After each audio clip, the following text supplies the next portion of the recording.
जय हिंद दोस्तों। आज हम लोग बात करने वाले हैं 3D के तीसरे पार्ट के बारे में, मीन्स प्लेन के बारे में।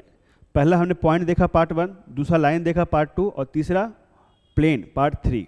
ठीक है, इससे भी एग्जाम में बहुत ज़्यादा क्वेश्चन पूछे जाते हैं, तो हम लोग इसको देखते हैं।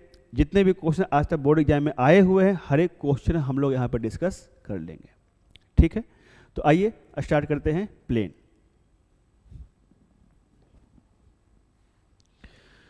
टॉपिक को स्टार्ट करने से पहले थोड़ा सा बेसिक बात करना चाहेंगे हम। प्लेन का जो इक्वेशन होता है वो होता है ax plus B Y plus C Z plus D is equal to 0। ये प्लेन का इक्वेशन है, equation of plane, equation of plane. ये इसमें जो है ए बी सी जो होता है, ए बी सी जो आप देख रहे हो, A B C means coefficient of X Y and Z, ये जो होता है ये डायरेक्शन रेशियोज ऑफ नॉर्मल कहते हैं। नॉर्मल का डायरेक्शन रेशियो, ये दो चीज़ ध्यान रखना है आपको। ये प्लेन का इक्वेशन और इस प्लेन के इक्वेशन में एक्स वाई जेड का जो कोफिशिएंट है वह नॉर्मल का डायरेक्शन रेशियो कहलाता है। दो प्लेन के बीच का अगर एंगल निकालना हुआ आपको तो सेम जैसे लाइन में निकालते हैं वैसे निकालना होता है। मतलब एक प्लेन अगर a1x plus b1y plus c1z plus d is equal to 0 है, पहला प्लेन है। अगर दूसरा प्लेन अगर है a2x plus b2y plus c2z plus d2 is equal to 0, ऐसा। इस दो प्लेन के बीच का अगर आपको एंगल निकालना है तो फिर से वही बात, cos थीटा is equal to a1 a2 plus b1 b2 plus c1 c2 upon root under a1 का स्क्वायर प्लस b1 का स्क्वायर प्लस c1 का स्क्वायर रूट अंडर a2 का स्क्वायर प्लस b2 का स्क्वायर प्लस c2 का square. अगर दोनों plane एक दूसरे के परपेंडिकुलर हो, परपेंडिकुलर का रिलेशन, दो प्लेन अगर एक दूसरे के परपेंडिकुलर है तो दोनों के नॉर्मल के डायरेक्शन रेशियो के प्रोडक्ट का सम इज इक्वल टू 0। मतलब परपेंडिकुलर के बिहाफ पर a1 a2 plus b1 b2 plus c1 c2 is equal to 0। अगर दोनों प्लेन पैरेलल है तो a1 upon a2 b1 upon b2 is equal to c1 upon c2। Means अगर आप part 2 देखे होंगे तो पार्ट 2 में जो लाइन का जो कंडीशन था एंगल के बिहाफ पर, वही कंडीशन प्लेन में भी है, कुछ अलग नहीं है, कुछ नया नहीं है। ठीक है, तो आइए स्टार्ट करते हैं हम लोग क्वेश्चन। देखिए पहला क्वेश्चन है, कहता है कि इंटरसेप्ट फॉर्म में प्लेन का इक्वेशन क्या होता है। ठीक है, आप इसको याद कर लीजिए कि प्लेन का इक्वेशन इंटरसेप्ट फॉर्म में जो होता है वह होता है X upon A plus Y upon B plus Z upon C is equal to 1। जहाँ पर ए बी सी जो है, ए को कहते हैं एक्स इंटरसेप्ट, बी को कहते हैं वाई इंटरसेप्ट और सी को कहते हैं जेड इंटरसेप्ट। तो intercept form of the plane X upon A plus Y upon B plus Z upon C is equal to 1। Next देखिए, कहता है एक्स वाई प्लेन का इक्वेशन क्या। तो प्लेन अगर एक्स वाई का है, ठीक है ना, एक्स वाई प्लेन है, उस पर जेड का वैल्यू क्या होगा 0, तो बी हो जाएगा। ठीक है, तो एक्स वाई प्लेन का इक्वेशन क्या आ गया, जेड इज इक्वल टू 0। यही अगर वाई जेड प्लेन रहता तो क्या कहते हैं, एक्स इज इक्वल टू 0। यही अगर जेड एक्स प्लेन होता तो क्या कहते हैं, वाई इज इक्वल टू 0। ठीक है, नेक्स्ट देखिए क्या कहता है, दो प्लेन, दोनों प्लेन एक दूसरे के परपेंडिकुलर है। ये प्लेन और ये प्लेन, दोनों प्लेन एक दूसरे के परपेंडिकुलर है। तो कहता है कि भैया लेमडा का वैल्यू क्या। तो दो प्लेन अगर एक दूसरे के परपेंडिकुलर है तो दोनों के डायरेक्शन रेशियो के प्रोडक्ट का सम इज इक्वल टू 0। मतलब इसका क्या है डायरेक्शन रेशियो, देखिए नॉर्मल का डायरेक्शन रेशियो 2 - 4 3, इसका क्या है 1 2 लेमडा। तो दोनों के डायरेक्शन रेशियो के प्रोडक्ट का sum is equal to 0। 2 × 1 2 -8 plus 3 lambda is equal to 0। मतलब -6 + 3 lambda is equal to 0, 3 lambda is equal to 6, तो लैम्डा इज इक्वल टू 2, तो क्या होगा आंसर बी। नेक्स्ट क्वेश्चन देखिए क्या कहता है। कहता है direction ratio of normal of the plane, plane के नॉर्मल का डायरेक्शन रेशियो, तो प्लेन का इक्वेशन ये, तो नॉर्मल का डायरेक्शन रेशियो क्या हो जाएगा 7 4 -2, 7 4 -2। सिंपल सा क्वेश्चन पूछा हुआ, क्वेश्चन 15 में ही पूछा, 17 में ही पूछा यह क्वेश्चन। कहता है एक लाइन जो है पास करता है 2 -1 3 से, और उस लाइन का डायरेक्शन रेशियो इतना, ठीक अच्छा, तो लाइन का क्वेश्चन आ गया है, ठीक है ना, तो कोई दिक्कत वाली बात नहीं, लाइन का क्वेश्चन आ गया है तो जस्ट पिछले लेक्चर में डिस्कस करा था हमने कि लाइन का जो इक्वेशन होता है वह कुछ ऐसा होता है, ऐसा। तो लाइन किस पॉइंट से पास कर रहा है 2 -1 3, तो x - 2 is equal to y + 1 is equal to z - 3। उसका डायरेक्शन रेशियो क्या है 3 -1 2, तो हो जाएगा इसका आंसर का है x - 2 y + 1 z - 3। मुझे लगता है कि इसका आंसर बी नंबर होगा रे बाबा, ठीक है। Next question, the length of the perpendicular from the point इतना टू द प्लेन। चलिए इस बात को समझिए, मान के चलिए कोई प्लेन है आपके पास, इस प्लेन का इक्वेशन है ax + by + cz + d is equal to 0। बाहर कोई पॉइंट है जिस पॉइंट का कोऑर्डिनेट है by the way x1 y1 और z1, तो कहता है कि भैया हमको जो है परपेंडिकुलर लेंथ निकाल के बताइए, इस पॉइंट का, इस प्लेन का जो परपेंडिकुलर लेंथ है वह निकाल के बताइए। बड़ा सिंपल सा question, P Q is equal to, आप क्या कर लेना, इस प्लेन के इक्वेशन में x y z के या x1 y1 और z1 पुट कर देना। मतलब क्या हो जाएगा ax1 + by1 + cz1 + d root under क्या x का कोफिशिएंट, y का कोफिशिएंट, z का कोफिशिएंट, मतलब a² + b² + c²। ये फॉर्मूला आप ध्यान रखना। मतलब आपको क्वेश्चन जो पूछा गया इसमें पॉइंट दिया हो 0 -1 3 दिया हुआ है, प्लेन का इक्वेशन क्या है 2x है + y है -2z है + 1 इज इक्वल टू 0 दिया हुआ है, ये है। आप इसका यूज करें, प्लेन के इक्वेशन में इसको पुट कर दे। यहाँ मॉड इसलिए डाला जाता है क्योंकि डिस्टेंस या लेंथ कभी नेगेटिव होता नहीं है। तो इस पॉइंट को मैं इस प्लेन के इक्वेशन में पुट कर दिया, 0 पुट किया तो 0 आ गया, -1 3 पुट किया तो -6 + 1 मॉड रूट अंडर x का कोफिशिएंट 2, 2 का स्क्वायर 4 1 4, 1 से 1 कट गया, -6 का मॉड 6, 4 + 4 8 + 1 9 √9 3, मतलब कितना आ जाएगा 2, मतलब इसका आंसर क्या आ जाएगा डी नंबर। ठीक है, कोई दिक्कत है? नेक्स्ट क्वेश्चन कहता है दोनों प्लेन एक दूसरे के परपेंडिकुलर, आते के साथ बताया मैंने आपको कंडीशन, क्या आ जाएगा a1 a2 + b1 b2 + c1 c2 is equal to 0, a1 a2 + b1 b2 + c1 c2 is equal to 0, ये हो गया। ठीक, नेक्स्ट क्वेश्चन कहता है फिर से वह पॉइंट बाहर दिया हुआ है, कहता है डिस्टेंस बताओ, ठीक है ना। एक प्लेन है भैया आपका, इस प्लेन का इक्वेशन दिया हो 2x - 3y + 6z + 7 is equal to 0। बाहर कोई पॉइंट है 2 -3 -1, कहता है परपेंडिकुलर डिस्टेंस बताओ, पी क्यू बताओ। मतलब P Q is equal to 2 गुना किया 4 + 9 -6 + 7, ठीक है। फिर क्या है देखिए यहाँ से, ये मॉड हो गया रूट अंडर 2 का x का कोफिशिएंट 2 2 का उसका 4 9 36, ये हो गया।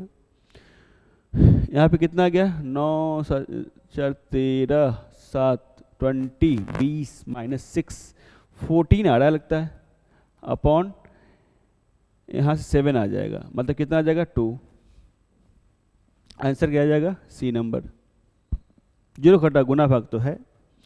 नेक्स्ट क्वेश्चन देखिए क्या कहता है, कहता है ओरिजिन से डिस्टेंस, बड़ा सिंपल सा बात, फिर से वही बात, ओरिजिन से डिस्टेंस है रे बाबा, 2x है, -3y है, +4z है, इस 6 को इधर ले आओ, -6 = 0 है।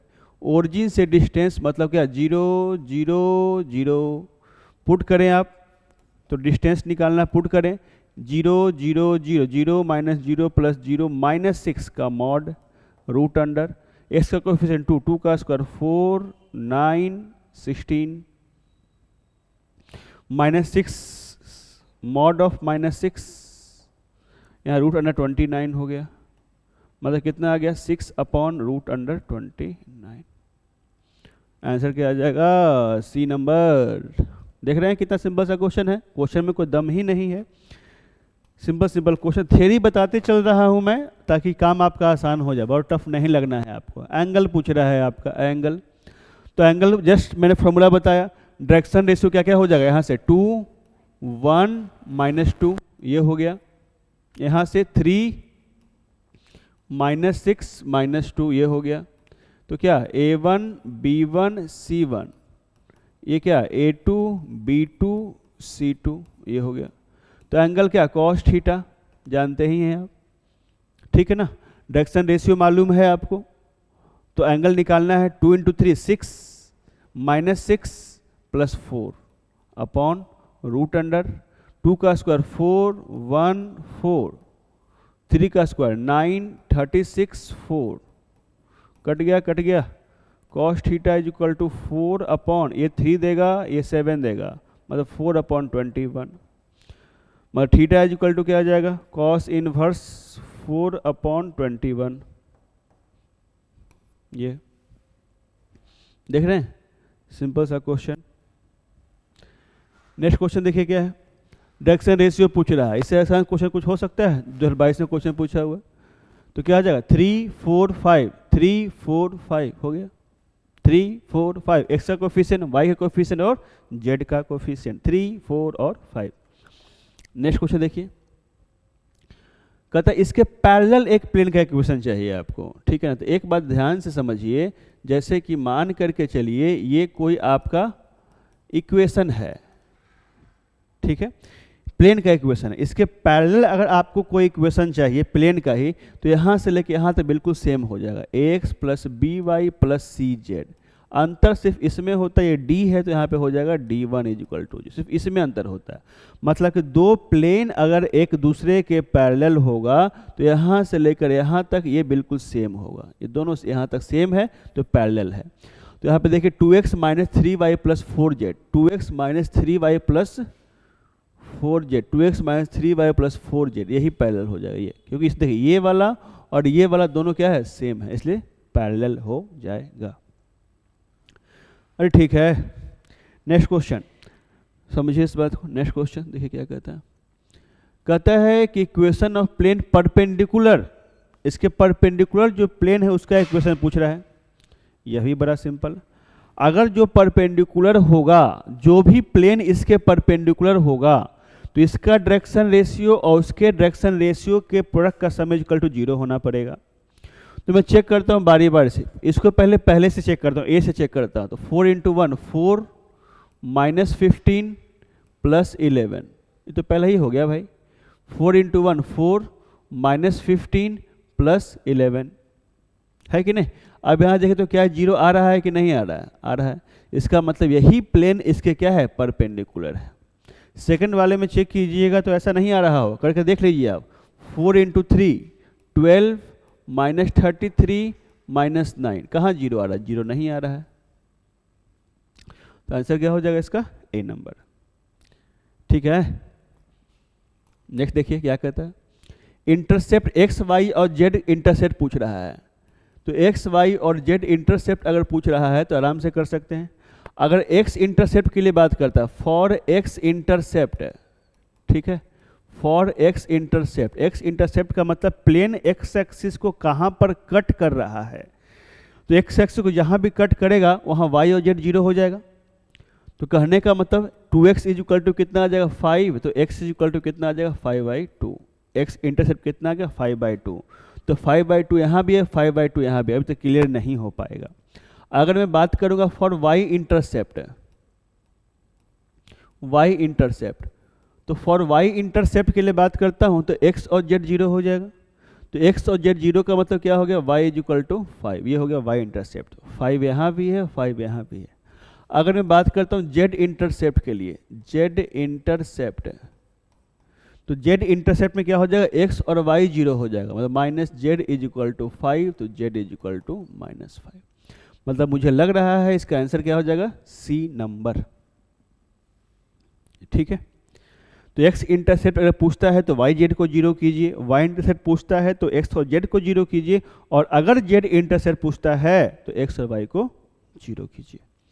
नेक्स्ट देखिए, कहता इसका डिस्टेंस ओरिजिन से बोल रहा है, तो फिर से सिंपल बात, 11 को आप इधर ले आइए, 3x minus 4y plus 6z minus 11 is equal to 0, 2023 में पूछा हुआ है। तो ओरिजिन से डिस्टेंस, तो 0 0 0 पुट कर देंगे इसमें, तो क्या आ जाएगा, 0 माइनस 0 प्लस 0 माइनस 11 का mod upon root under X Y Z के कोफिशिएंट का स्क्वायर का सम, 3 का स्क्वायर 9 माइनस 4 का स्क्वायर 16, 6 का स्क्वायर 36, मतलब माइनस 11 का मॉड 11 हो जाएगा। यहाँ से कितना आ गया, ऐड कीजिए, तो ऐड कीजिएगा तो 61 आएगा, तो इसका आंसर क्या आ जाएगा, बी नंबर। आप देखिए क्वेश्चन बहुत टफ नहीं है आपके लिए, मैं बार बार मैं इस बात को जिक्र कर रहा हूँ, आप आसानी से काम कर सकते हैं। कहता है कि नॉर्मल का डायरेक्शन रेशियो, फिर से 1 2 3 1 2 3, एक्स का कोफिशिएंट 1, वाई कोफिशिएंट 2 और जेड का कोफिशिएंट 3, 1 2 और 3। नेक्स्ट देखिए क्या कहता है, इसके पैरेलल जस्ट बताया ऐसा सेम होना चाहिए, 2023 में क्वेश्चन पूछा ऐसा सेम होना चाहिए, तो ऐसा सेम किस में है, मुझे तो लग रहा है ऐसा ही सेम बी में है, मतलब इसका आंसर बी हो जाएगा, दोनों प्लेन पैरेलल हो जाएंगे। ठीक है, तो चलिए नेक्स्ट बात करते हैं हम लोग,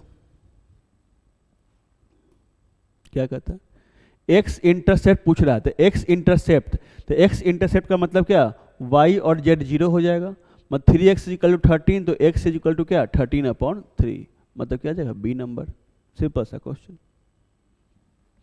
नेक्स्ट क्वेश्चन क्या कहता है, देखिए कहता है ये लाइन है और ये प्लेन दोनों पैरेलल है, तो क्या कौन सा कंडीशन होगा, तो समझिए कि एक प्लेन है, ये प्लेन है और ये लाइन है, प्लेन और लाइन क्या है, पैरेलल है। ठीक है, ये प्लेन है और ये लाइन है, दोनों क्या है, पैरेलल है।